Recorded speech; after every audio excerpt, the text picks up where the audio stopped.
Greetings, and welcome to Beatles Stuffology, where two old friends sit about and talk BS, Beatles stuff, on a track-by-track basis, pretty much for the sake of it. My name is JG McQuarrie, and I'm here with my co-host Andrew Deacon. Say hi, Andrew.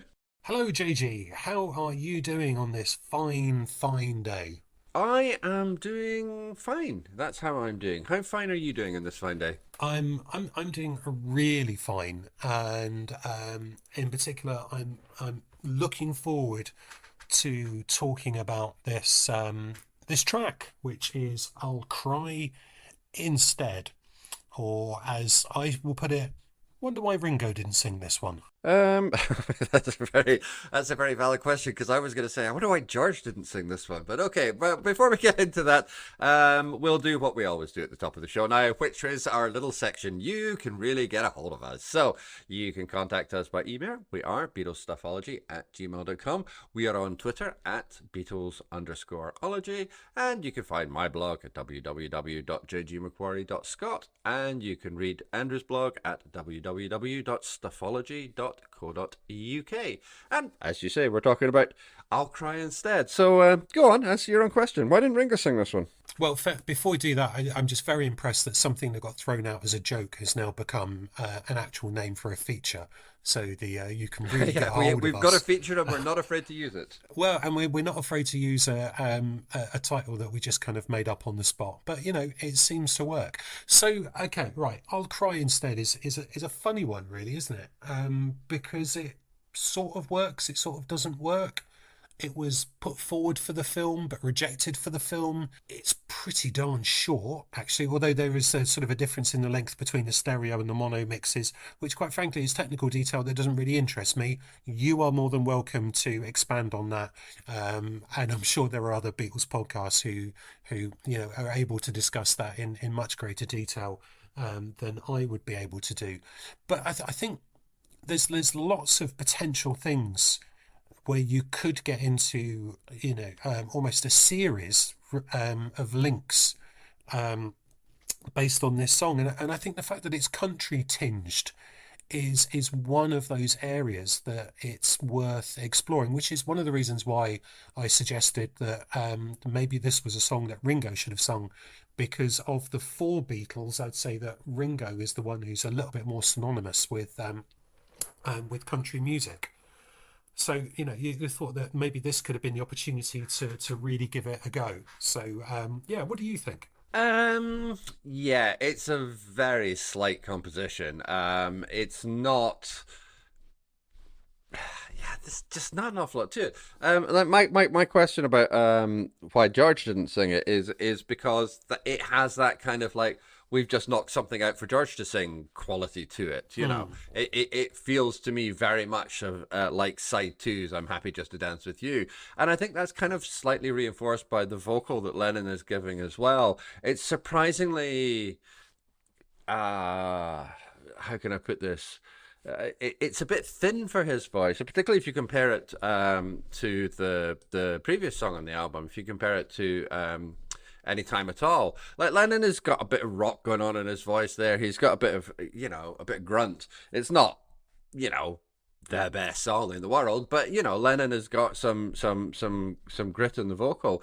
Here, his voice sounds kind of thin. I think honestly, if I didn't know better, if somebody just had pointed and said, "Do you think that's George Harrison?" I'd probably go, "Yeah, it kind of could be." It's a weirdly thin kind of voice for him, and that alongside the kind of fairly flimsy nature of the material makes it seem like it's one of those songs they've just quickly knocked off for George to get his teeth into. Which is interesting because, of course, it was a song that was originally put forward for the film, but it wasn't then recorded until the very last session.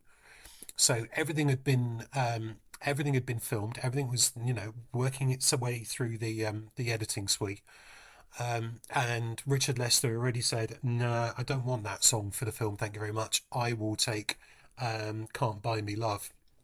But they still record it, and it still goes on the album, which I find quite interesting for a song that has been rejected to still make it on, which maybe suggests that despite the fact that they are at the time also recording things like Matchbox, the Carl Perkins cover.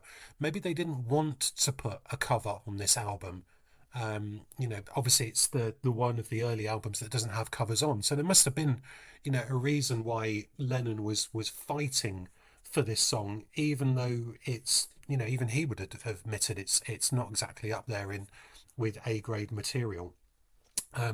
But there's tons of interesting things that we can sort of get into with this. I think the country link is a really good place to start, because there are so many little links to Liverpool is, according to Ringo, regarded as being the home of country music in the UK. Now, that could just be hyperbole on his part.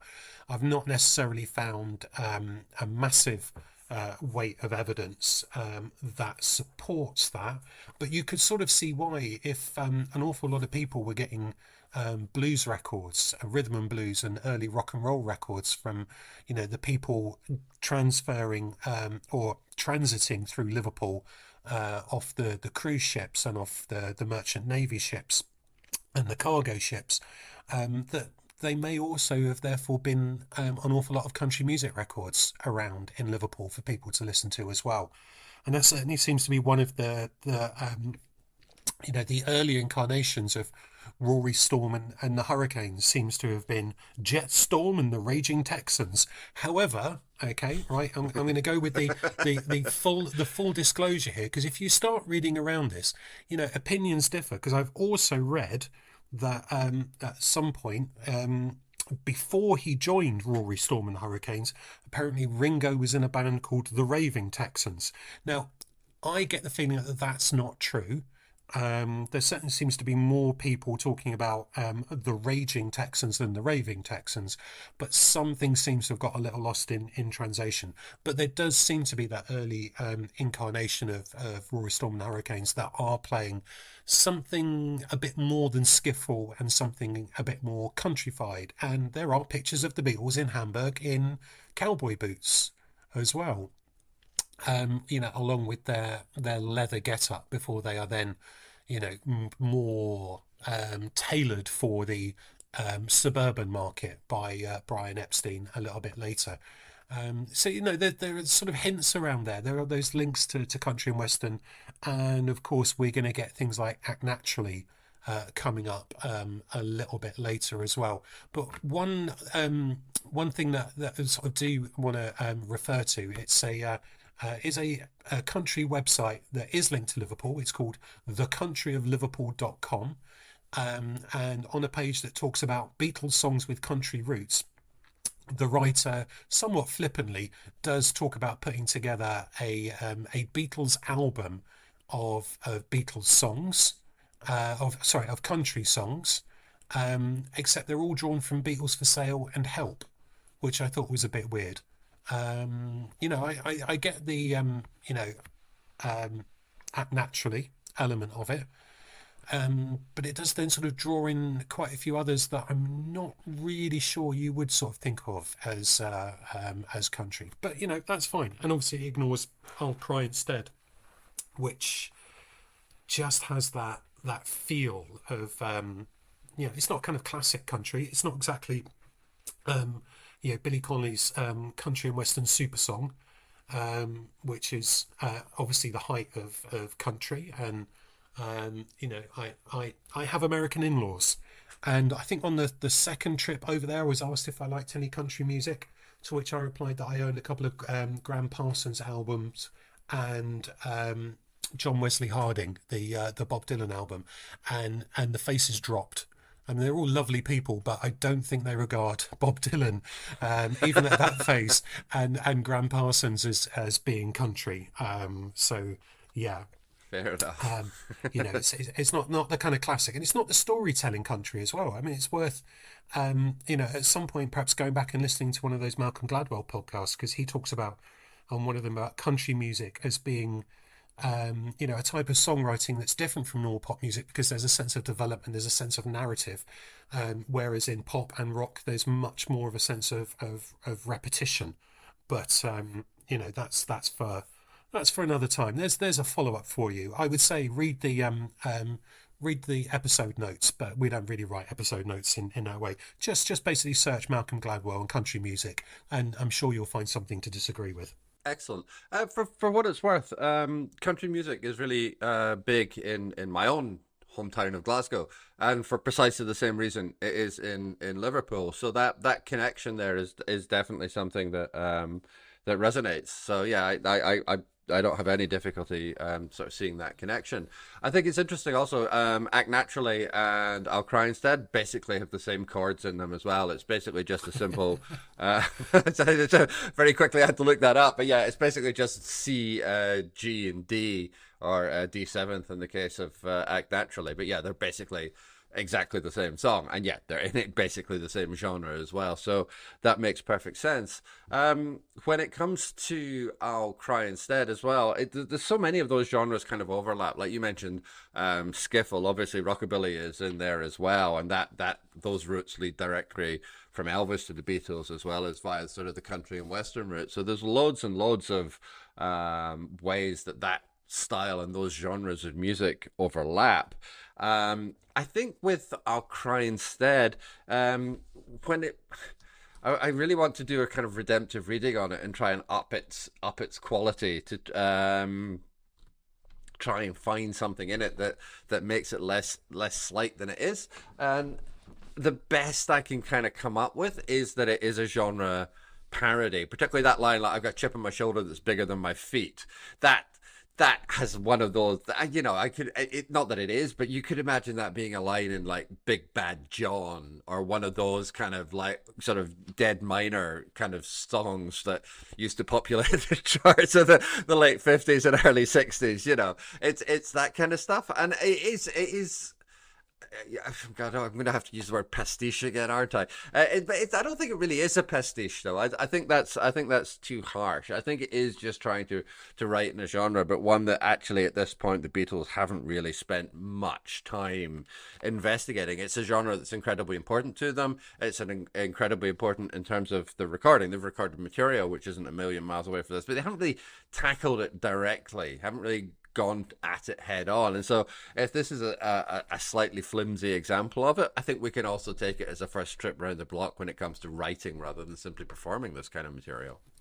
Okay, so pastiche, fair enough. MacDonald does refer to it as a pastiche, but there are plenty of people who seem to find an awful lot of sincerity in this song, in particular sincerity in terms of the lyrics. And I know you were mentioning some of the slightly more humorous elements of it, but there does seem to be this view that Lennon here is actually expressing of something of himself, perhaps in a way that they're almost suggesting he's not in other places, which is odd because the lyrics here are they're sort of a slightly lighter version of "You Can't Do That," really, and I wonder how much we can take them seriously. I mean, even Cynthia Lennon seemed to be suggesting that he was expressing a lot of frustration, that this song was an example of his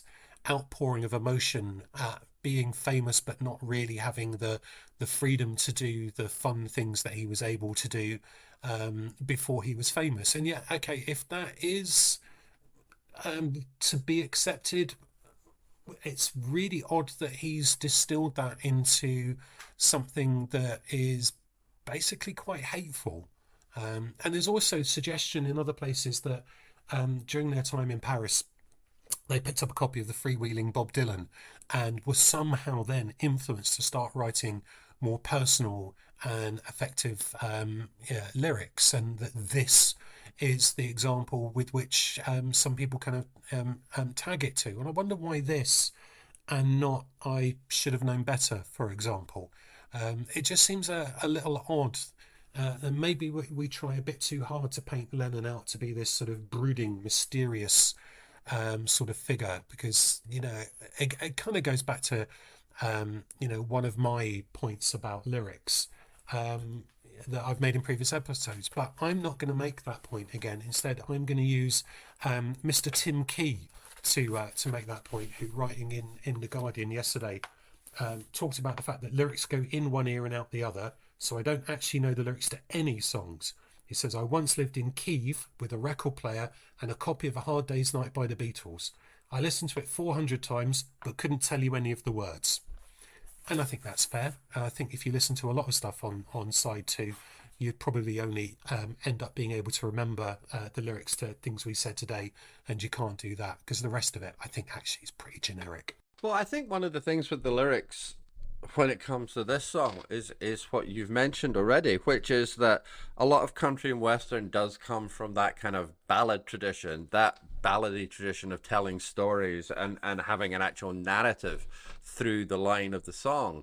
If this song is to be taken as a, again, I'm trying to avoid the word pastiche, but if this song is to be taken as a representation, let's say, of country music or of that kind of genre, then the fact that this song has that narrative throughput doesn't detract from the fact that it could also have a degree of semi-autobiographical content to it, but it doesn't necessarily.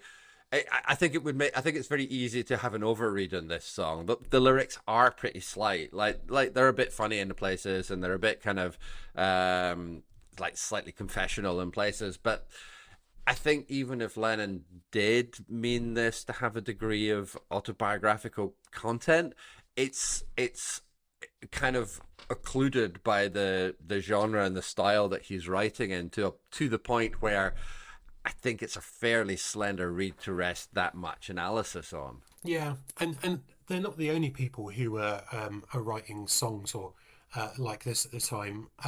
In the middle of '64, the Beach Boys release another one of their summertime albums that has a song called Wendy on it, which apparently is quite a well-regarded song in that period of the Beach Boys. And just to read you some of the lyrics, said, I never thought a guy could cry till you made it with another guy. Oh, Wendy, Wendy left me alone, hurt so bad. Wendy, Wendy, don't lose your head, lose your head. Wendy, don't believe a word he says. I can't picture you with him. His future looks awful dim. Oh, Wendy, Wendy, left me alone, hurts so bad. I mean, it goes on, and despite the fact that that kind of It jumps sure around, does. he seems to be talking to Wendy, and being really, really upset that Wendy's left, and then talking about Wendy, and then talking about the fact that this other guy's life is going to be terrible, presumably with Wendy. I don't know. It's really, really confused. Um, but there are lots of these types of songs out there, that sort of jealous come revenge type thing. And interesting that the Beach Boys and Lennon are writing about crying as well, and I suppose men showing their emotions, although it tends to be quite sort of pitiful. But of course, the other thing that you could pick up on that is the fact that Wendy, well, there's an interesting name to include in a song title. But then it wasn't that much later they were writing "Help Me Rhonda," help me Rhonda. But I'm sure you've probably got plenty of song titles or female names referred to in songs that you just sort of think, that's a bit weird. But one example of mine is a band who I quite liked actually in their day. The other Mr. Thumbs Aloft, Mark King of Level 42, who bizarrely on the album where they really started to decline had a song called Tracy, which seems really odd. How some names work and some don't. But before we recorded, JG, I promised you a Billy Bragg reference, so I'm going to drop in a Billy Bragg reference.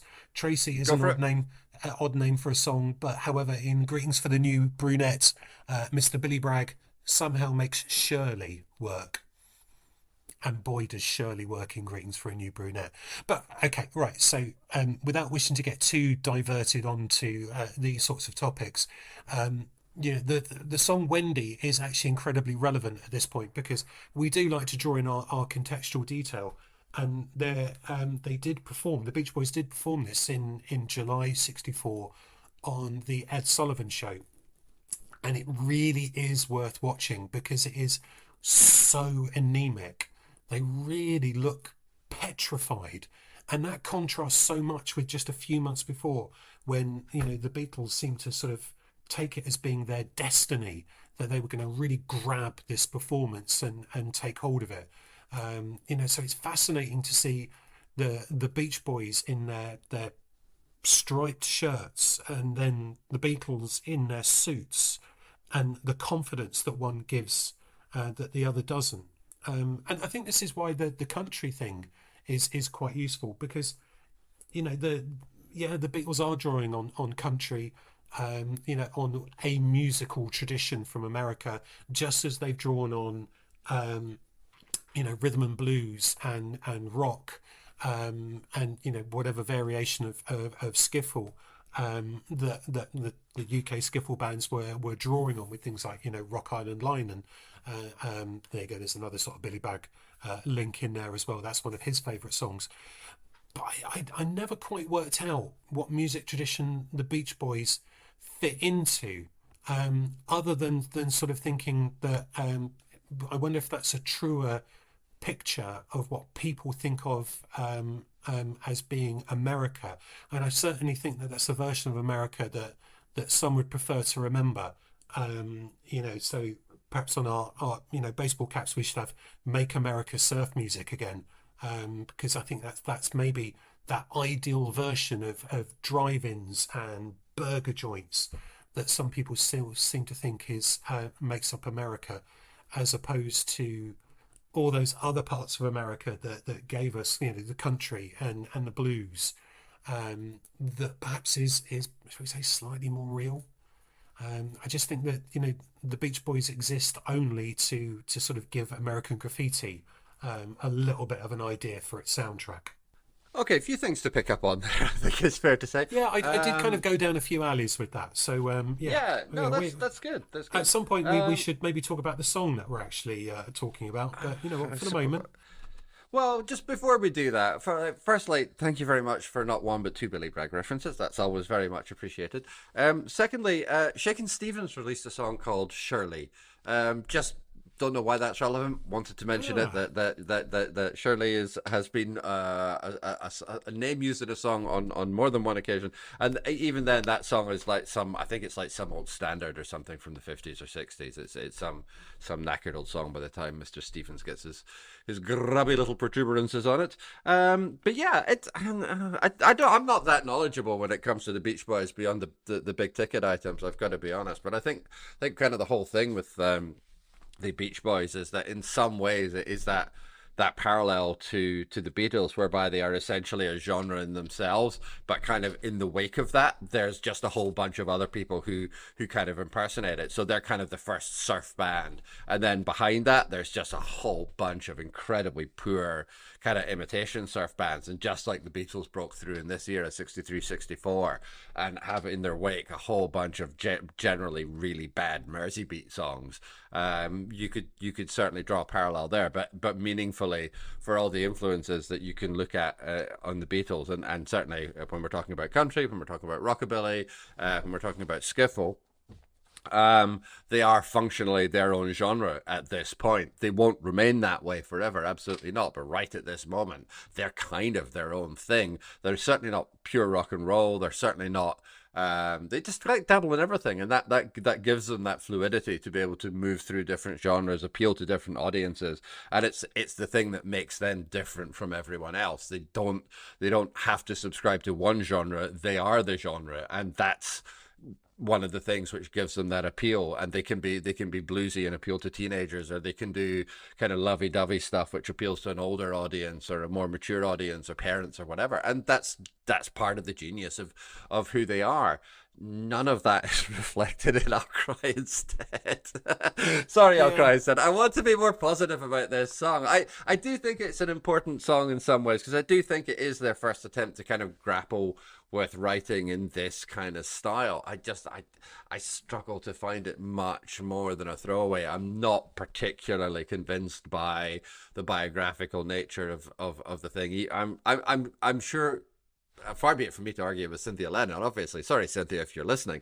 But I'm not wholly convinced by that. And I'll say one thing though, something I haven't really mentioned so far, something neither of us have mentioned, is the musicality on it, which is to say that this is another one of these songs where, like, when I started talking about it at the top of the podcast, I said it was slight. It is. But McCartney is doing amazing things on bass in this song. Like, he is all over the place. He's got a lovely little kind of country bass line through it. He shifts into a walking bass line during the, oh, what section is it?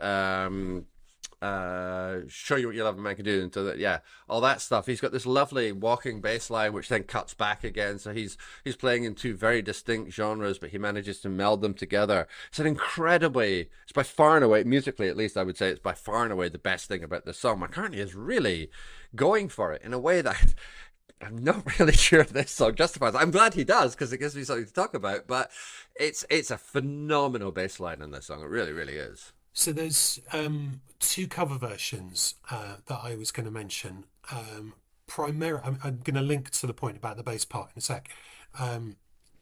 Primarily, I'm going to mention them because they are very well regarded artists who don't really do very much different with the song. Yeah, so there's a Billy Joel, take your pick version, in which he does, in terms of the vocal, raise the game a little bit towards the end, but I think, in order to emphasize or take away the emphasis of the fact that the song is just repeating itself at this stage.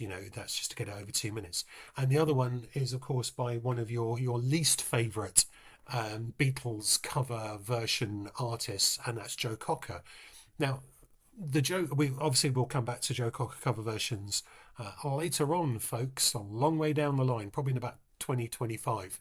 But this version is vocally, it's all right. It's not him doing anything particularly different, but it does have a double bass, and the double bass work is really noticeable at times, and it certainly adds and fills and develops in a way that, McCartney is doing, but McCartney's doing it on the basis of, well, we know the song quite well, it's okay, we're just going to knock it out and get it done. So he's giving it good work, but, if you give people the time to listen to it and develop it, well, then you get kind of double bass on the Joe Cocker version. But that's well worth a listen, just to see how much that really does add to it. But yeah, the song itself is, it's weird, because the verse is quite fine, quite good. It sort of gets you to the point where you think, okay, now it's going to take off in whatever you want to call it. Some say chorus, some say middle eight, but then it just feels like that is made up on the spot and has some really weird development from line to line, and it kind of goes, the first line, okay, fine, right, we're going to build from here, but then the second line develops in a way you don't expect it to, and you don't really hear anyone else do it, almost as though people have listened to it and thought, okay, that's how not to write a chorus. It's interesting you said that, because I think one of the things that I struggle with when it comes to this song is that I find it unconvincing. And when I say unconvincing, this links back to the thing I mentioned before about how Lennon's voice is kind of a bit thin on it and a bit kind of almost ineffectual. Like, Lennon is usually good at being able to give like what I think you've called it a shouty performance, and that does often help to cover up sometimes the paucity of some of the lyrics.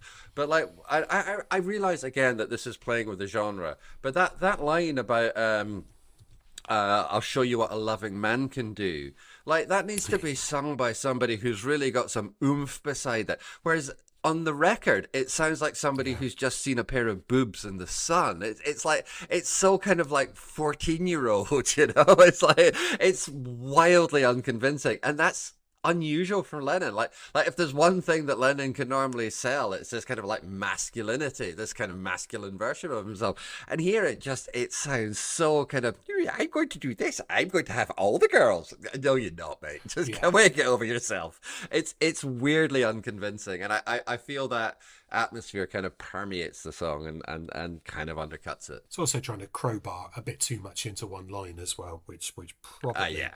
probably doesn't help. But yeah, it's interesting. You can't really find much out about Lennon and what he actually thought about country music. I've not been able to find anything.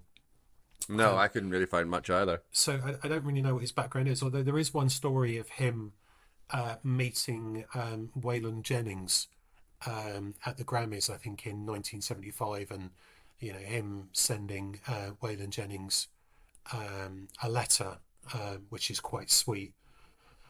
I think the two of them, but Waylon Jennings basically said he didn't realise that Lennon, or rather he thought Lennon would be a bigger dick than he actually was, and Lennon says something about, that's right, in the UK we just think you wave guns around and shoot people all the time,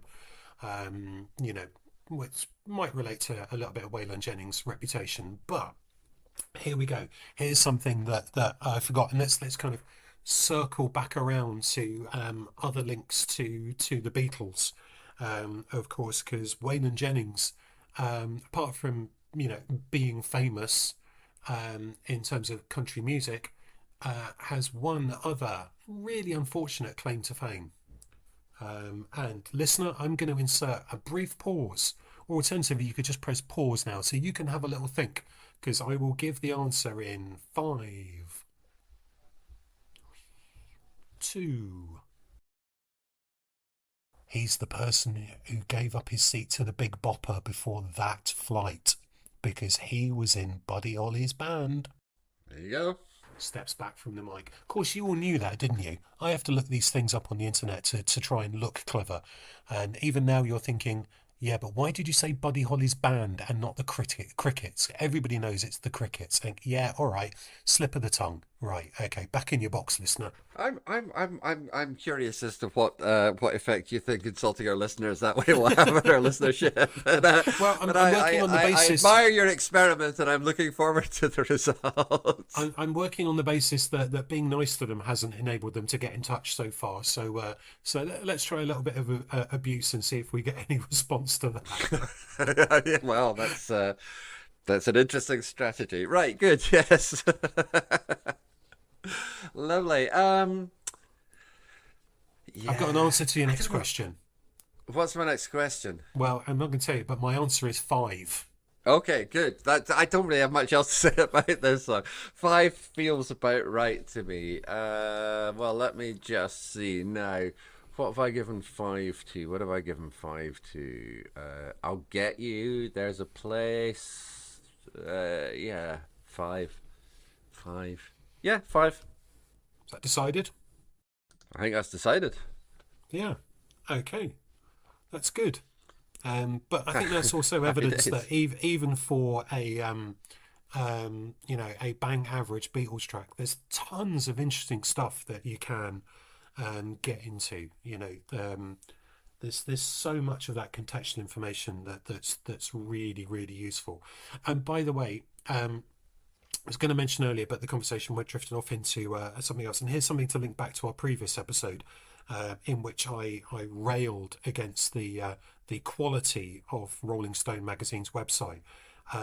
In most of the sources, it is the Raging Texans, but on Rolling and related to Rory Storm on Rolling Stone's website, it suggests that it's Ringo who joined the Raving Texans. So I'm prepared to bear in mind that I really, really dislike what the Rolling Stone website does to my computer, prepared to admit that I think they must be in the wrong. And you know what, Rolling Stone? Sue me. Brackets, please don't. Because I haven't got any money. So, yeah. Good. Well, before we descend further into litigation and unnecessary personal abuse or technical competency, let's just wrap it up there and move on. So, as mentioned at the top of the show, you can get in contact with us by email. We are BeatlesStuffology@gmail.com. We are on Twitter at Beatles_ology, and you can find my blog at www.jgmcquarrie.scot and Andrew's blog at www.stuffology.co.uk. Also, please check out my other podcast, Talking Trek to You, where a noob and an expert go through the original Star Trek episode by episode. Please like, rate, and review us on whatever podcatcher you're using so that more people can find the show. Next episode, we carry on through the arse end of Hard Day's Night, and we get to the middle portion of this side, which means we will be covering things we said today. And we hope you're going to join us for it. But until then, keep listening.